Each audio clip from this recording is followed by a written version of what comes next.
Magandang buhay mga bata!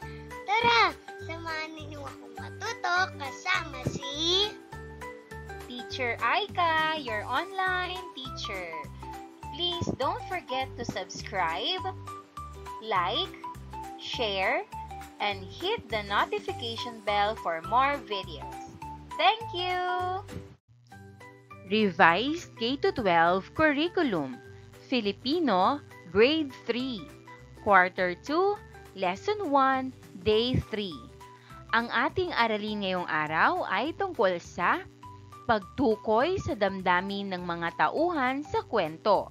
Muli, ako si Teacher Aika, ang inyong online teacher. Simulan na natin.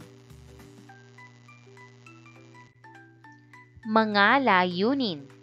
Una, natutukoy ang mga high-frequency words o mga salitang madalas gamitin. Pangalawa, nagagamit ang mga high-frequency words ukol sa sarili at bansa.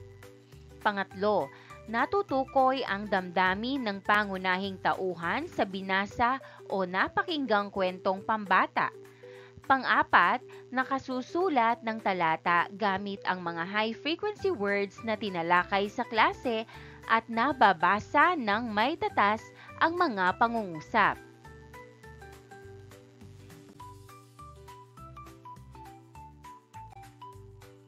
Magandang araw mga bata! Ngayon ay ating babalikan ang mga kwentong pambata. Ating kilalanin ang pamagat ng kwento at ang mga pangunahing tauhan nito. Tingnan mabuti ang mga larawan. May naiisip ka bang titulo o pamagat para dito?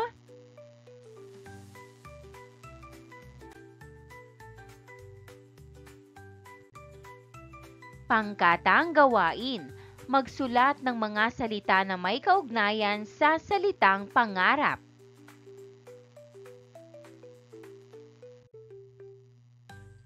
Mga halimbawang sagot. Tagumpay, tagumpay. Pag-asa, pag-asa. Sipag, sipag. Tiyaga, tiyaga. Pag-aaral, pag-aaral. Kinabukasan, kinabukasan.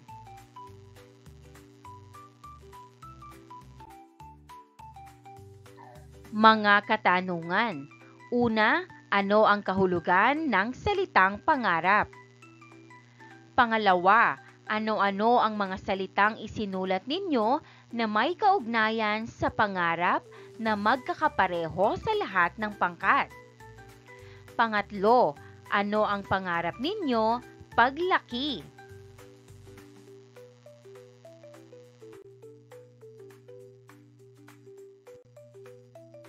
Paghawan ng balakid. Ibigay ang kahulugan ng mga salita. Hanapin sa loob ng kahon ang salitang inilalarawan sa bawat bilang. Narito ang mga pagpipilian. Pangarap, magsikap, tagumpay, magtiwala, inimbitahan. Sagutan natin. Una, ito ay tumutukoy sa isang mithiin o layunin sa buhay.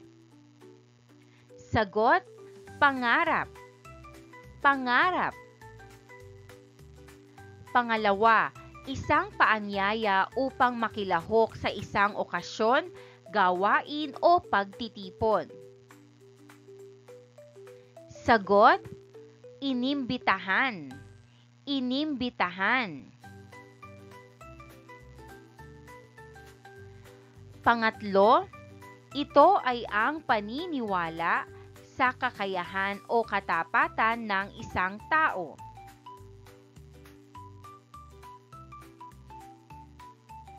Sagot, magtiwala, magtiwala. Pang-apat, Ito ay tumutukoy sa paggamit ng isang mithiin o hangarin sa buhay. Sagot, tagumpay. Tagumpay. Panglima, ito ay nagpapahiwatig ng pagsusumikap at determinasyon. Sagot, magsikap. Magsikap.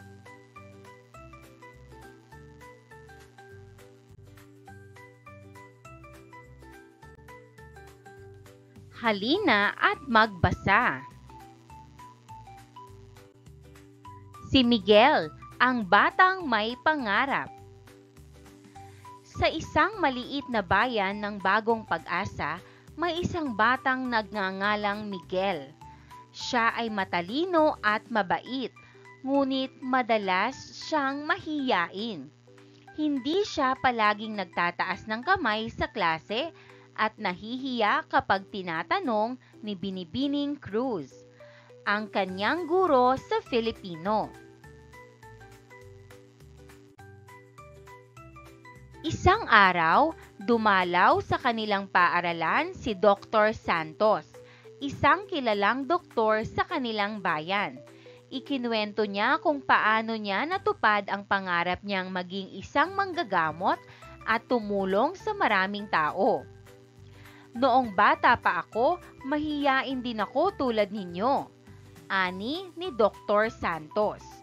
Ngunit natutuhan kong harapin ang aking takot at magsikap sa pag-aaral. Ang isang pangarap ay nagiging totoo kapag pinagsisikapan.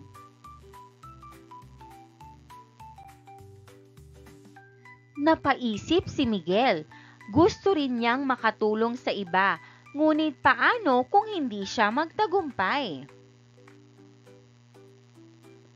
Pagka-uwi niya, kinausap siya ng kanyang ama, si Ginoong de la Cruz, at sinabing, Miguel, ang tagumpay ay hindi dumarating sa mga taong natatakot.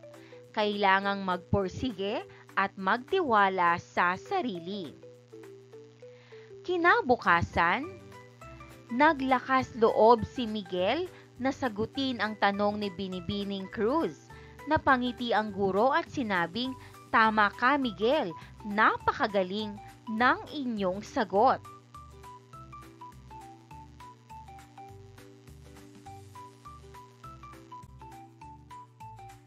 Lalong lumakas ang loob ni Miguel. Nagsimula siyang magsalita sa klase, tumulong sa kanyang mga kaklase at maging aktibo sa mga proyekto ng paaralan. Napansin ito ni Kapitan Ramirez, ang kanilang kapitan, at inimbitahan siyang sumali sa programang pangkabataan ng kanilang barangay. Miguel, ang mga batang tulad mo ang magiging pag-asa ng ating bansa, sabi ni Kagalang-Galang Mendoza, ang kagalang-galang na alkalde ng kanilang bayan. Dahil sa kanyang sipag at determinasyon, lumaki si Miguel na isang mabuting mamamayan. Sa huli, natupad niya ang pangarap niyang maging isang doktor tulad ni Dr. Santos. At siya mismo ang bumalik sa kanilang paaralan upang magbigay inspirasyon sa mga batang tulad niya noon.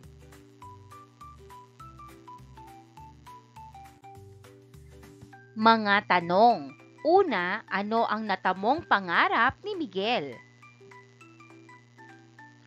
Sagot, naging doktor si Miguel.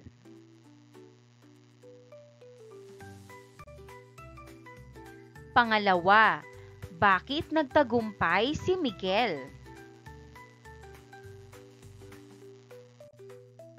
Sagot, nagtagumpay siya dahil nagsikap siya at nagtiwala sa sarili.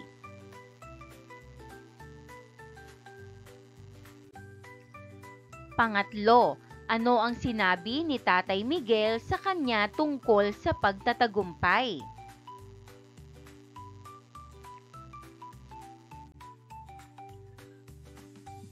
Sagot, Ang tagumpay ay hindi para sa mga natatakot. Kailangang magsikap at magtiwala sa sarili. Pang-apat, paano nagbago si Miguel? Sagot, dati siyang mahiyain pero natutong magsalita, tumulong at maging matapang.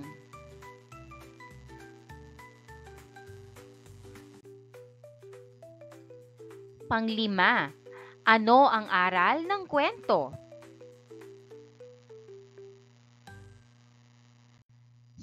Sagot, kapag nagsikap ka at naniwala sa sarili mo, matutupad mo ang iyong pangarap.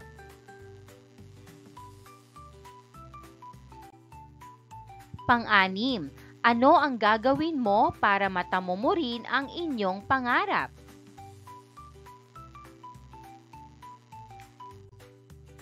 Sagot, mag-aaral ako ng mabuti at hindi ako susuko.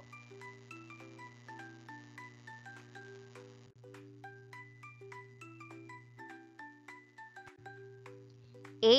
Punan ang chart. Unang column, elemento ng kwento. Pangalawang column, sagot.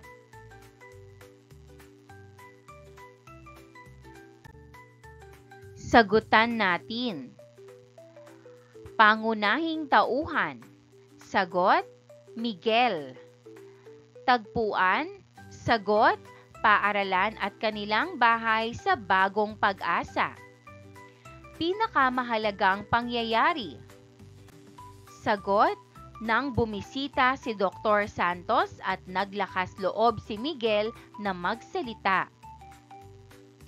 Wakas. Naging doktor si Miguel at bumalik sa paaralan upang magbigay inspirasyon.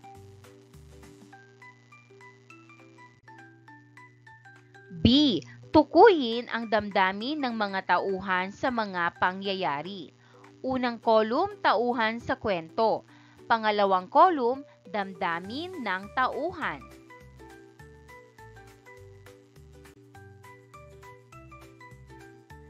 Miguel. Mahiyain sa simula, tapos naging masigla at matapang.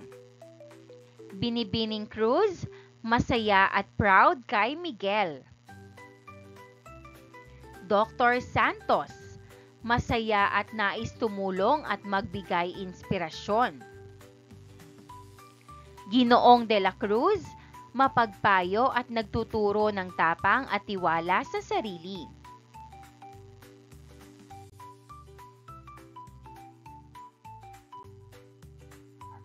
Ang pagtukoy sa damdamin ng tauhan ay isang mahalagang aspeto ng pag-unawa at pagpapahalaga sa isang kwento. Ito ay higit na makatutulong sa pag-unawa sa tema at mensahe ng kwento.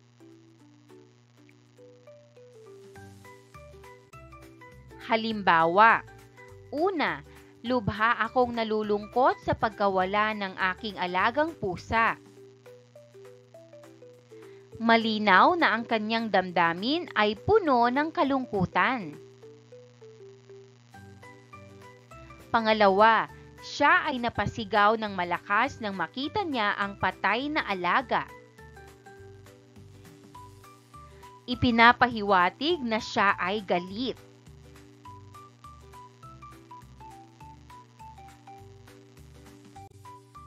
Gawin natin. Tukuyin ang damdamin ng tauhan na ipinahahayag sa bawat pangungusap.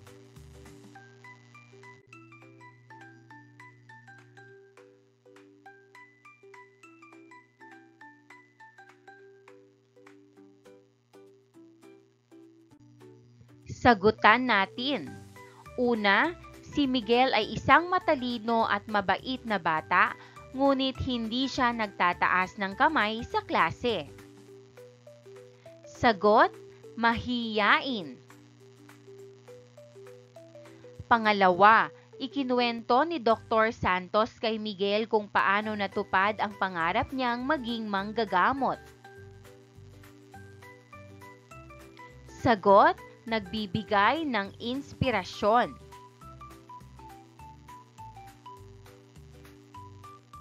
Pangatlo, kinausap ni Ginoong de la Cruz si Miguel at sinabing ang tagumpay ay hindi dumarating sa mga taong natatakot.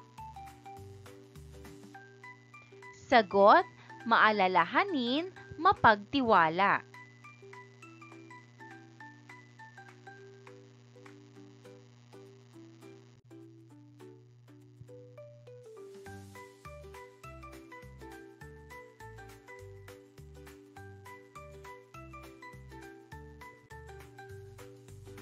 Pang-apat, natupad ni Miguel ang kanyang pangarap na maging isang doktor. Sagot, masaya.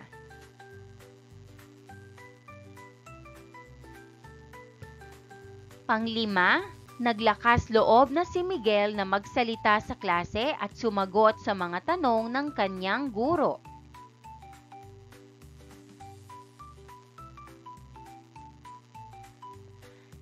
Sagot, katatagan ng loob.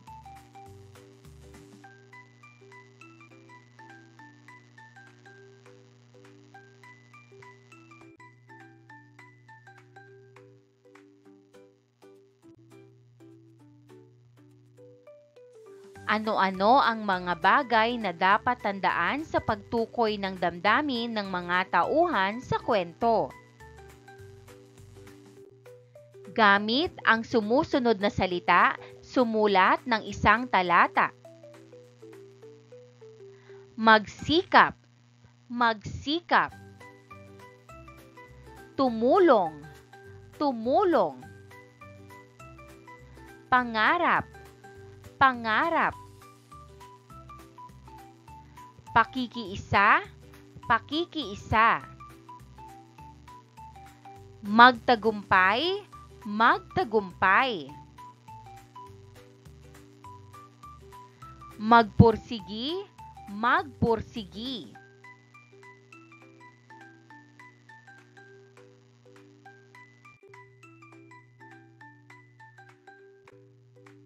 Subukin natin. Tukuyin ang damdamin ng mga tauhan sa kanilang pahayag.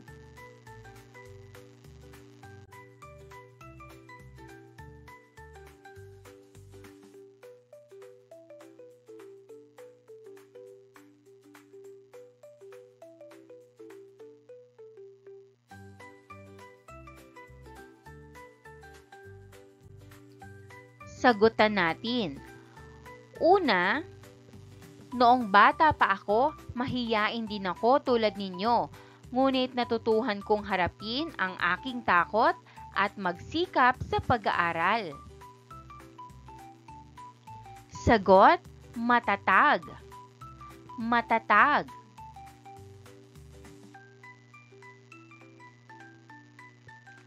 Pangalawa, gusto ko ring makatulong sa iba, ngunit paano kung hindi ako magtagumpay?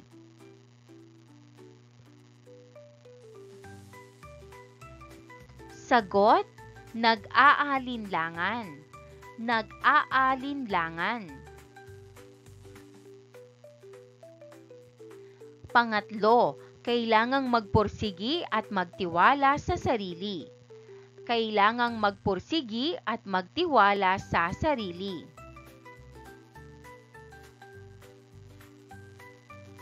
Sagot, matatag at nagpapayo. Matatag at nagpapayo.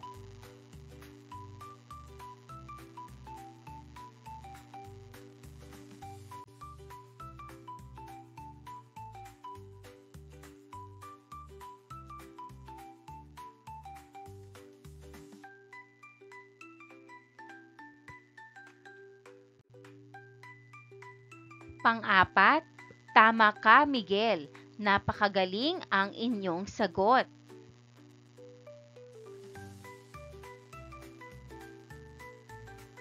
Sagot, masaya.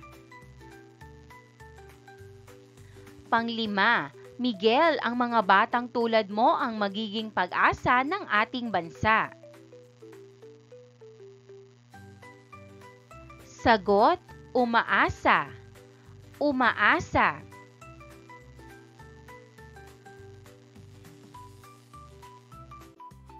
And that wraps up today's lesson. If you enjoyed this video and want to see more content like this, don't forget to hit the subscribe button and ring the bell so you never miss an update. Thanks for tuning in.